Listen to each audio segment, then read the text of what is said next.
පසුගිය දින කිහිපයේ ඔයාලා සමාජ මාධ්‍යවල මේ තරුණිය ගැන කතා වෙනවා දැකලා තිබ්බ නේද? මේ තරුණිය නීත්‍යානුකූලවම තම ජීවිතය තොර කරගන්න තීරණය කරලා තියෙනවා. ඉතින් කවුද මේ තරුණිය? මේ තරුණියගේ නම නොඑලියා කස්ටියෝ. ඇය ඉස්පාඤ්ඤයේ උපත ලැබපු 25 හැවිරිදි තරුණියක්. ජීවත් වුණේ ඉස්පාඤ්ඤයේ බාසිලෝනා නගරයේ. ඉතින් අද අපි මේ වීඩියෝ එකෙන් කතා කරන්න යන්නේ මේ නොඑලියා තරුණිය ගැන. ඇයට මොකද්ද වුනේ? නීත්‍යානුකූලවමද ඇය සිය ජීවිතය තොර කරගත්තේ? මොකක්ද හේතුව? කතා කරමු අපි මේ වීඩියෝ එක තුලින්. ඉතින් විස්තරේ කියන්න කලින් ඔයාලා අපේ channel එකට අලුත් කෙනෙක් නම් channel එක subscribe කරන්නත් අමතක කරන්න එපා. ඒ වගේම වීඩියෝ එකේ අවසානයේට ඔයාගේ අදහසත් කමෙන්ට් කරන්න අමතක කරන්න එපා. ඉතින් නොඑලියා කියන්නේ ඉස්පාඤ්ඤයේ සාමාන්‍ය පවුලක උපන් තරුණියක්. ඇය 2000 වසරේ නොවැම්බර් 14 වෙනි දින උපත ලැබුවා. හැබැයි නොඑලියාගේ කුඩා කාලේ ඉඳන්ම එයාගේ ජීවිතේ ලේසි දෙයක් වුණේ නැහැ. මොකද පවුලේ විශාල ආර්ථික ගැටලු තිබ්බා. ඒ වගේම ඇගේ පවුලේ, ඒ කියන්නේ ඇගේ මව සහ පියා දික්කසාද වුණා ඇය කුඩා කාලේදීම. ඉතින් කොහොම හරි ඒ සිදුවීමත් එක්ක, ඒ ආර්ථික ගැටලුත් එක්ක අවුරුදු 13ක් වුණු නොඑලියා කුඩා කාලේදීම රජයෙන් නඩත්තු වෙන ළමා නිවාසයක සමාජ රැකවරණය යටතේ හැදී වැඩෙන්න සිද්ධ වුණා. ඉතින් ගෑන් ළමයට Tamanට අවශ්‍ය කරන වයසේදී ඇයට ඇගේ දෙමව්පියන්ගෙන් වෙන් වෙලා ළමා නිවාසයක ඉන්න වෙනවා. මේකත් එක්ක ඇගේ මානසික මට්ටම යම් කිසි අවුල් සහගත තත්ත්වයක් ඇති වෙලා තියෙනවා. ඉතින් හොඳ නරක කියලා දෙන්නවත් දෙමව්පියෝ නැතුව මේ නොඑලියා තනිව උස්මහත් වෙනවා. ඉතින් ක්‍රමක්‍රමයෙන් තරුණ වයසට එද්දී මේ රූමත් නොඑලියා දෙමව්පියන්ගෙන් නොලැබුණු ආදරයක් ලබන්න පෙම්වතෙක් හම්බෙනවා. ඉතින් මෙතනින් පස්සේ තමයි ඇගේ ජීවිතේ කඩා වැටීම ආරම්භ වුණේ. ඉතින් මේ ආදර සම්බන්ධතාවයේ ඇතුලේ මේ පෙම්වතා විසින් ඇයව සිය කැමැත්තකින් තොරව ලිංගික බලපෑමකට ලක් කරනවා. ඇයට අනිසි ලෙස පීඩනයක් එක් කරනවා මේ පෙම්වතා විසින්. ඒ වගේම පසුකාලීනව ඉන්ටර්විව් එක, ඒ කියන්නේ ඇය මිය යන්නට පෙර ඉන්ටර්විව් එකක කියනවා පැහැදිලිවම එතන ලිංගික බලපෑමක් තිබ්බා කියලා. නමුත් ඒ සම්බන්ධතාවය ගැන ඇය පොලිසියට කිසිදු පැමිණිල්ලක් දාලා නැහැ. කොහොම හරි ඒ සිදුවීම් ඒ විදිහට සිද්ධ වෙනවා. පසුව මේ සම්බන්ධතාවය නැති වෙලා යනවා. ඉතින් දෙමව්පියන්ගෙන් වෙන් වෙලා පෙම්වතාගෙනුත් වෙන් වෙලා මෙවැනි ලිංගික බලපෑමකුත් සිද්ධ වෙලා තවත් මානසික පීඩනයක තමයි ඇය ඉන්නේ. ඊට පස්සේ ඇය නයිට් ක්ලබ් එකකට යනවා. ඉතින් මේ නයිට් ක්ලබ් එකේදී ඇයට සිද්ධ වෙන්නේ මහා අවාසනාවන්ත දෙයක්. මේ රූමත් යෞවන වියේ පසුවන නොඑලියාට පුද්ගලයන් දෙදෙනෙකු විසින් සමූහ දූෂණයකට ලක් කරනවා. ඉතින් ඇයට මේ තරුණ වයසේදී ලැබුණු මානසික පීඩනය දරා ගන්න පුළුවන් විදිහ එකක් උනේ නැහැ. හැබැයි ඇය මේ සම්බන්ධවත් පොලිසිය දැනුවත් කරන්නේ නැහැ. ඉතින් දැන් ඇයව දෙවතාවක් ලිංගික බලපෑමකට ලක් වුණා. හැබැයි අවාසනාවකට ඇය තෙවෙනි වතාවටත් මෙවැනිම සිදුවීමකට ලක් වෙනවා. ඒ සිදුවීම සිද්ධ වෙන්නේ නයිට් ක්ලබ් එකකදීමයි.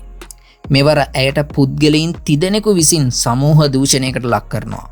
ඉතින් මෙතන තමයි ඇගේ ජීවිතේ දරා ගැනීමේ උපරිමය වෙන්නේ. ඒ වගේම පුදුම හිතෙන කාරණය තමයි මේ තෙවන අවස්ථාවේදීවත් ඇය මේ පිළිබඳව පොලිසිය දැනුවත් කරන්නේ නැහැ. ඉතින් ඒ වෙද්දි රූමත් නොඑලියා දැඩිව මානසික වැටලා තිබ්බේ. කුඩා කාලේ ඉඳන්ම ගෑනු ළමයට තිබිය යුතු ආරක්ෂාව ඇයට තිබ්බේ නැහැ. ඒ වගේම ඇයට තමන් ගැන අඩු වටිනාකමක් තිබ්බා. බොහෝ විට දුක, තනිකම, බිය සහ අනාගතය ගැන අවිශ්වාසයක් තිබ්බා. ඒ වගේම තමන්ගේ පෙම්වතාගෙන් ඇයට සිදුවන දේ වැරදි බව දැනත් එයින් ඉවත් වෙන්න තරම් ඇයට ශක්තිමත් මනසක් තිබ්බේ නැහැ. ඒ වගේම නයිට් ක්ලබ් වල සිදුවුණු සිදුවීම් වලදී ඇයට දැඩි කම්පනයක් ඇති වුණා. ඇයට සිද්ධ වුණ දේ ගැන කතා කරන්න නොහැකි වුණා. ඇය වෙනත් අයව විශ්වාස කිරීම අඩු වුණා. ඉතින් මේ සිදුවීම් සියල්ලම එක්ක ඇයට පොලිසියට යන්න හැකියාවක් තිබුණේ නැහැ. ඇයට තිබුණු බිය, ලැජ්ජාව, තමන්ව විශ්වාස නොකරයි කියන හැඟීම සහ නැවත එම සිදුවීම් විස්තර කරන්නට සිදුවීමෙන් තවත් වේදනා ඇතිවීම හේතුවෙන් ඇය පොලිසියට ගොස් නැහැ. ඉතින් සරලවම කියනවා නම් එම අතවරයන් සිදුවුණු කාලේ ඇගේ මනස දැඩිව තුවාල වෙලා තිබ්බා. ඒ සිදුවීම් ඒ තුවාල තවත් ගැඹුරු කරා. ඉතින් අවසානයේට ඇය තීරණය කරනවා මේ දැඩි මානසික ආතතියෙන් මිදෙන්න, තමන්ගේ වටිනා ජීවිතය නැති කරගන්න. ඒ සඳහා නොඑලියා 2022 ඔක්තෝබර් 4 වෙනිදා බිල්ටින් එකක පස්වන මහලෙන් පහළට පැනලා සිය ජීවිතය නසා ගන්න උත්සාහ කරනවා. නමුත් ඇගේ වාසනාවකට ඇයට සිය ජීවිතය හිමි වෙන්නේ නැහැ. මොකද ඇය ඉක්මනින් රෝහල් ගත කරනවා. ඒ වගේම රෝහලේදී ඇයට සැත්කම් කිහිපයක්ම සිදු කරනවා. ඊට පස්සේ දැඩි සත්කාර ඒකකේ ප්‍රතිකාර ගන්නත් ඇයට සිද්ධ වෙනවා. හැබැයි ඒක අවාසනාවක් බවට පත් වෙන්නේ ඊට පස්සේ. මේ බිල්ඩින් එකෙන් පැන්න නොඑලියාගේ කොඳුර පෙළට බරපතල හානි සිද්ධ වෙනවා. දෙපා ක්‍රියාකාරීත්වය අහිමි වෙනවා. ඒ වගේම දිගු කාලීන ස්නායු ආබාධ මෙන්ම ගමන් කිරීමේ අපහසුතාවත් ඇති වෙනවා. ඉතින් ඒ නිසා ඇයට රෝද පුටුවක් පවා පාවිච්චි කරන්න සිද්ධ වුණා. නමුත් කොහොම හරි දීර්ඝකාලීනව කරපු ප්‍රතිකාර සහ පුනරුත්ථාපන ක්‍රම මගින් ඇය යම්තාක් දුරකට සුවය ලබනවා. නමුත් ඇගේ වේදනාව නතර කරන්න ඖෂධ ගත්තත් සම්පූර්ණ සුවය ලබා ගන්න ඇයට නොහැකි වෙනවා. ඉතින් මේ සිදුවීම එක්ක ඇයට පෙර තිබ්බ කම්පනයත් පසුව ඇතිවුණු ශාරීරික අසරණකමත් එකතු වෙලා බරපතල මානසික පීඩනයක් ඇයට තිබුණා. ඉතින් මේ හේතුන් නිසා 2024 වසරේදී නොඑලියා තවත් තීරණයක් ගත්තා. ඒ තමයි නීත්‍යානුකූලව සිය ජීවිතය තොර කරගන්න එක. ඉතින් මේ නීතිය ඉස්පාඤ්ඤය තුළ 2021 වසරේ ඉඳලා නීත්‍යානුකූලව ක්‍රියාත්මක කරන්න අවසර තියෙනවා. මේ නීතියට අනුව බරපතල රෝගයක් හෝ දැඩි වේදනාවක් ඇති කෙනෙකුට නීතිමය ක්‍රමයට වෛද්‍ය උපකාරයෙන් සිය ජීවිතය අවසන් කරන්න ඉස්පාඤ්ඤය තුළ අවසර තියෙනවා. ඉතින් සරලවම කියනවා නම් නොඑලියා මේකට අවශ්‍ය සිය කැමැත්ත රික්වෙස්ට් එක 2024 වසරේදී දුන්නා. ඉතින් ඉස්පාඤ්ඤ නීතියට අනුව මේ විදිහට මරණය තෝරගන්නවා නම් ඒ සඳහා ලැබෙන්න ඕනේ සුදුසුකම් තියෙනවා. ඒ තමයි දිගුකාලීන වේදනා, සුව කළ නොහැකි වේදනා, මානසික වේදනා, ඒ වගේම මේ තීරණය ගැන ඇගේ ස්ථාවරත්වය, වෛද්‍ය මණ්ඩලයේ අනුමැතිය වගේ දේවල් තියෙන්න ඕනේ.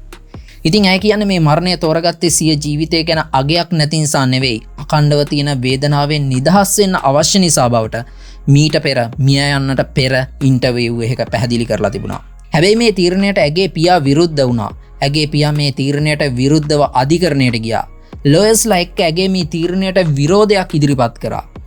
දැන් ඇය පසුවන මානසික තත්ත්වයක් එක්ක මේ මරණය තෝරගත්ත තීරණය නිදහස් සිතින් ගත්ත තීරණයක් නෙවෙයි කියලා පියාගේ පාර්ශවයෙන් අධිකරණයට හේතු ගැන්නුවා. ඒ කොහොම වුණත් අධිකරණය ඇගේ වෛද්‍ය වාර්තා, ඇගේ තීරණයේ ස්ථාවරත්වය, වෛද්‍යවරුන්ගේ අනුමැතිය වගේ දේවලුත් එක්ක ඇයට නීත්‍යානුකූලව මෙවැනි තීරණයක් ගැනීමට හැකියාවක් තියෙනවා කියලා බාසිලෝනා අධිකරණය විසින් තීරණය කළා. ඊට පස්සේ ඇගේ පියා තවත් ඉහළ අධිකරණයන්ට අභියාචනා ඉදිරිපත් කරනවා. හැබැයි හැම අභියාචනාවක්ම මේ අධිකරණයන් විසින් රිජෙක්ට් කරනවා. අවසානයේට යුරෝපීය මානව හිමිකම් ආරක්ෂා වෙනවද බලන ජාත්‍යන්තර අධිකරණයත් මේක රිජෙක්ට් කිරීමත් එක්ක 2024 ඉඳන් 2026 වෙනකන් තිබුණු නඩුව නොඑලියා ජයග්‍රහණය කරනවා. අධිකරණ සියල්ලගෙන්ම ඇගේ පියාගේ විරෝධය ප්‍රතික්ෂේප වුණා.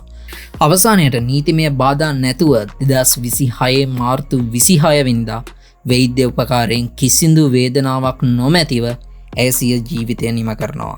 හැබැයි නොඑලියාගේ මේ තීරණයට ඇගේ මව අකමැති වුණත් මව විසින් කිසිදු විරෝධයක් නොකර සිටින්නත් කටයුතු කරලා තියෙනවා. ඉතින් ඇය මිය යන්නට කලින් ඉන්ටර්විව් එක කියනවා මෙහෙම: මට කාටවත් උදාහරණයක් වෙන්න ඕන නැහැ. මේ සරලවම මගේ ජීවිතයයි. මට අවශ්‍ය වුණේ සංසුන්ව ඉවත් වෙලා මේ වේදනාව නවත්ත ගන්න විතරයි කියලා ඇය පවසනවා. ඉතින් මේ යුරෝපීය සංස්කෘතියත් එක්ක, සමාජයේ විසින් ඇයට කරපු වැරදිත් එක්ක, ඇගේ වැරදි තීරණත් එක්ක ඇය ගත්ත තීරණයක් මේක.